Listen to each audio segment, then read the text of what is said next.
Dal 30 marzo al 3 aprile la quarta edizione del Festival Monfalcone Geografie. 5 giorni e una notte con incontri, lezioni, passeggiate e tante iniziative per comunicare il valore della geografia, per indagare luoghi di oggi e luoghi della storia, paesaggi fisici e dell'anima. La Terra come geografia da salvare. Nel Geo Village di Piazza della Repubblica e in molte sedi di Monfalcone.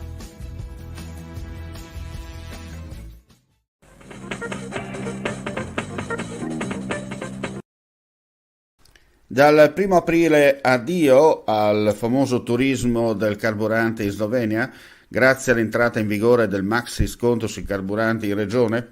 Potrebbe essere così. Una misura tempestiva fortemente voluta per contrastare il rincaro dei prezzi e sostenere in modo concreto i cittadini, lo scrive il presidente del Friuli Venezia Giulia, Massimiliano Fedriga, sui suoi profili social, riferendosi a una delibera approvata oggi dalla Giunta.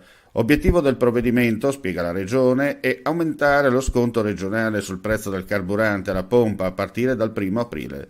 La decisione consente di sommare al taglio già definitivo a livello nazionale pari a 30,5 centesimi anche a quello approvato dalla Giunta regionale, portando la riduzione del prezzo a sfiorare in alcune zone i 60 centesimi al litro per la benzina e 50 per il gasolio.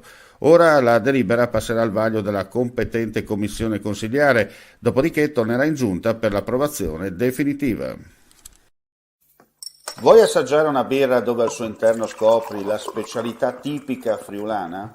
Lumi Beer, il prodotto ricavato in 20 ettari di terreno coltivato a orzo distico, biodiversità, performance ambientale.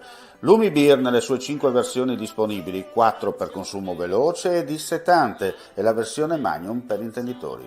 Lumi Beer si abbina a qualsiasi palato. Lumi Beer è un prodotto esclusivo Azienda Agricola Pancera, il buon seme, i buoni frutti.